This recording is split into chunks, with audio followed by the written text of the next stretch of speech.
Trinity gold and diamonds ప్రతి గ్రాముపై 350 రూపాయల తగ్గింపు మరియు లక్కీ డ్రాలో టీవీఎస్ బైక్ మరియు ఎలక్ట్రానిక్ హోమ్ అప్లయన్సెస్ గెలుచుకునే అద్భుతమైన అవకాశం.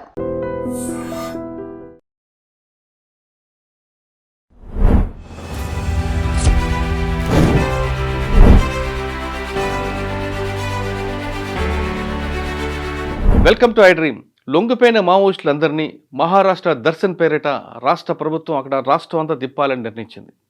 ప్రభుత్వ ఆదేశాల మేరకు గచ్చిరోలి ఎస్పీ రమేష్ కుమార్ గారు తన సింబతితో లొంగిపోయిన మావోయిస్టులందరూ కూడా 2 బస్సుల్లో మహారాష్ట్ర ప్రధాన ప్రాంతాలను కూడా తిప్పారు. ముందుగా గచ్చిరోలిలో నుంచి స్టార్ట్ అయ్యి అక్కడి నుండి చంద్రపూర్ బల్లర్షా మీదుగా వాళ్ళకు ఒక షెల్టర్ ఇచ్చారు.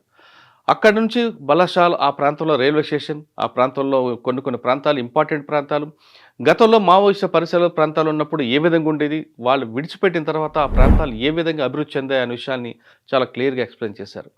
బల్లర్షా రైల్వే స్టేషన్తో పాటు అక్కడ నుండి నాగ్పూర్ అజంతా ఆ ప్రాంతాలను తిప్పిన తర్వాత మహారాష్ట్రలో ప్రభుత్వం తీసుకున్న కార్యక్రమాలు ఏ విధంగా అభివృద్ధి చెందుతున్నాయి, అక్కడ పేద ప్రజలకి ఏ విధంగా అందుబాటులోకి వచ్చాయనే విషయాన్ని క్షుణ్ణంగా చూపించారు. కేంద్ర కమిటీ మాజీ సభ్యుడు మల్లోజ్ వేణుగోపాల్ అలియా సోనుతో పాటు అతనితో పాటు లొంగిపోయిన దాదాపు 100 మందికి పైగా 2 బస్సుల్లో ఆ ప్రాంతాలను తిరిగారు. అయితే వీళ్ళందరికీ కోఆర్డినేట్ చేయడానికి ప్రధాన కుక్ హజారే ప్రధాన భూమిక పోషించారు.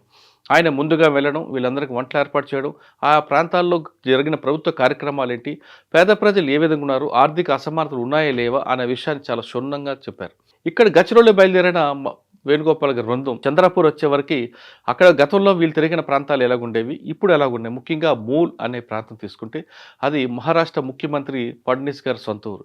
ఆ ప్రాంతం గతంలో ఎలాగుంది, ఇప్పుడు ఎలాగుంది, ఆ ప్రాంతంలో అడవి ప్రాంతం ఏ విధంగా అభివృద్ధి చెందింది, అదేవిధంగా చంద్రపూర్ వచ్చేసరికి తడాబా ఫారెస్ట్ ఎలాగుంది, ఇప్పుడు ఎలాగుంది, ఈ కార్యక్రమాలను చూపించిన తర్వాత అజంతా తీసుకెళ్లారు.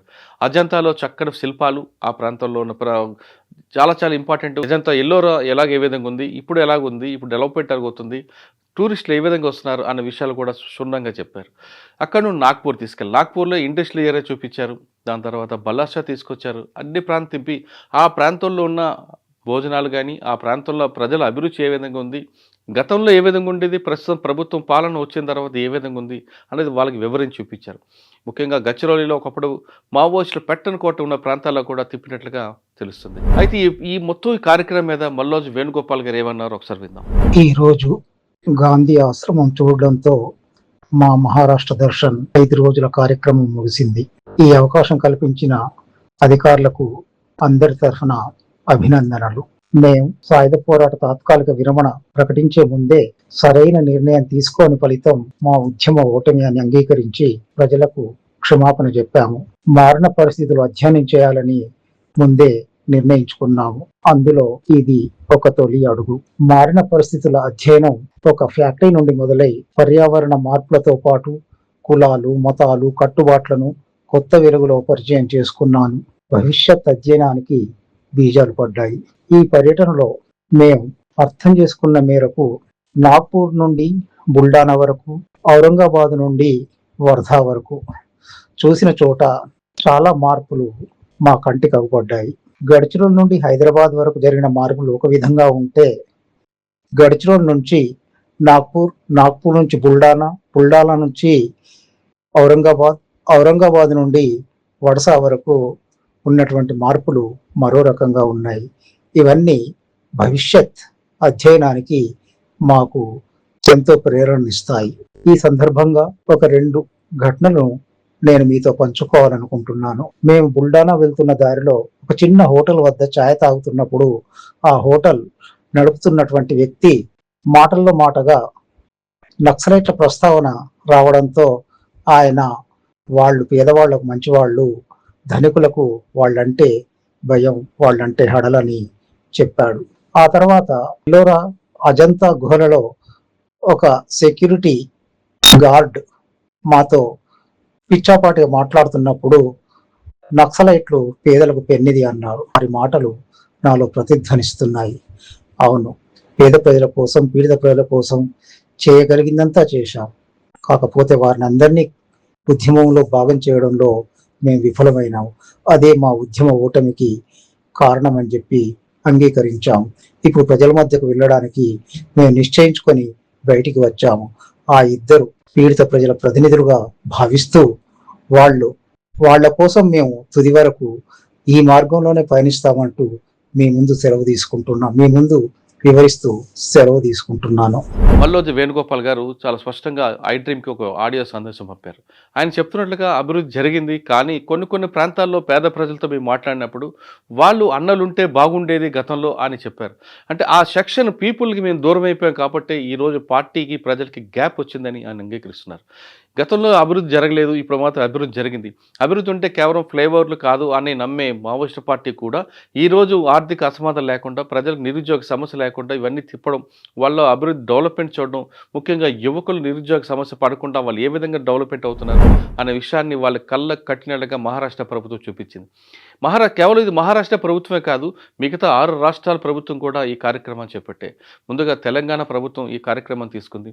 తెలంగాణలో లొంగిపోయిన మావోయిస్టులందరికీ కూడా వాళ్ళ హైటెక్ సిటీ, అదేవిధంగా లక్నవరం ఈ ప్రాంతాలు తిప్పి ఇక్కడ డెవలప్మెంట్ ఎలాగుంది విషయాన్ని ఎక్స్ప్లెయిన్ చేసింది. అదేవిధంగా ఛత్తీస్గఢ్ గవర్నమెంట్, ఛత్తీస్గఢ్ లొంగిపోయిన తక్కిడిపల్లి వాసుదేవరావు అలియా సోనుతో పాటు వచ్చిన 100 మందిని కూడా అక్కడ ప్రభుత్వం జగదల్పూర్, రాయ్పూర్, నయా రాయ్పూర్, అక్కడ సెక్రటరీ, అసెంబ్లీ ఎలా నడుస్తుంది ఇవన్నీ కూడా వాళ్ళకి క్షుణ్ణంగా వివరించారు.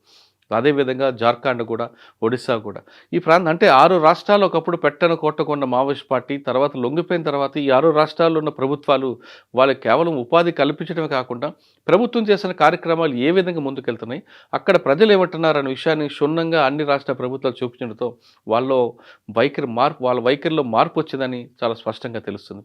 కొంతమంది వితండవాదం చేసినా లొంగిపోయిన మావోయిస్టులు మాత్రం ప్రభుత్వం జరిగిన కార్యక్రమాలకి వాళ్ళు కూడా అంగీకరిస్తున్నారు. అంటే అభివృద్ధి అంటే డెవలప్మెంటు, బిల్డింగ్లు కట్టడం, అదేవిధంగా ఫ్లైఓవర్లు కట్టడమే కాదు, ఇటువంటి ఆర్థిక అసమానతలు కూడా తగ్గాయనే విషయాన్ని వాళ్ళు అంగీకరిస్తున్నారు. ఏ విధంగా అంటే హైటెక్ సిటీ ప్రాంతంలో తీసుకుంటే గతంలో లొంగిపోయిన మావోయిస్టులందరూ వచ్చి అక్కడున్న సాఫ్ట్వేర్ ఎంప్లాయ్తో మాట్లాడారు. వాళ్ళు ఆదిలాబాద్, వరంగల్ ఆ మారుమూల ప్రాంతం నుంచి వచ్చిన వాళ్ళు ఇక్కడికి వచ్చిన తర్వాత 30,000 నుంచి 3,00,000 రూపాయలు జీతాలు తీసుకొని వాళ్ళు ఏ విధంగా డెవలప్ అయ్యారు, సొంత కాలం మీద నిలబడి వాళ్ళు ఆర్థికంగా ఎలా డెవలప్ అయ్యారు, ఈ వచ్చిన డబ్బులతో ఊర్లు ఏ విధంగా భూములు కొంటున్నారనే విషయాన్ని వాళ్ళు చెప్పేసరికి వీళ్ళలో కూడా కరెక్టే మనం కొంత సెక్షన్ పీపుల్ దూరం అయిపోయిన విషయాన్ని అంగీకరించారు. అదేవిధంగా జగదల్పూర్లో కూడా తీసుకున్న, రాయ్పూర్ తీసుకున్న, అసెంబ్లీకి వెళ్ళిన ఈ ప్రజల్లో ఒక మార్పుని మాజీ మావోయిస్టులు అంగీకరించినట్టుగా తెలుస్తుంది. ముఖ్యంగా ఒడిశా కూడా, ఎందుకంటే ఒడిశాలో ఎప్పటి నుంచో ఉంది ప్రాంతంలో కలహండి కానీ, అదేవిధంగా గరియాబాద్, నౌపాడ్ ఆ ప్రాంతంలో కూడా లొంగిపోయిన మావోయిస్టులని ఒరిస్సా ప్రాంతం, భువనేశ్వర్, పూరి ఈ ప్రాంతం ఎప్పటితో వాళ్ళు కూడా అంగీకరించినట్టు తెలుస్తుంది. అంటే కేవలం పట్టణ ప్రాంతాలు అభివృద్ధి చెందాయి, పల్లెలు గ్రామాలు అభివృద్ధి చెందలేదని నమ్మే మావోయిస్ట్ పార్టీ కూడా ఇప్పుడు చూస్తున్న ఈ దర్శన్ పేరు మీద అన్ని రాష్ట్రాలు తిరుగుతుంటే వాళ్ళలో కూడా మార్పు వచ్చేదనే విషయాన్ని అంగీకరించక తప్పదు. ముఖ్యంగా ఆర్థిక అసమానతలు, కుల వివక్ష, భూస్వామ్య వ్యవస్థ మీద ఎక్కువగా పోరాటం చేసే మావోయిస్ట్ పార్టీ ఈ 3 కనుమరుగు అవుతున్నాయని వాళ్ళు కూడా నమ్మే పరిస్థితి కనిపిస్తుంది.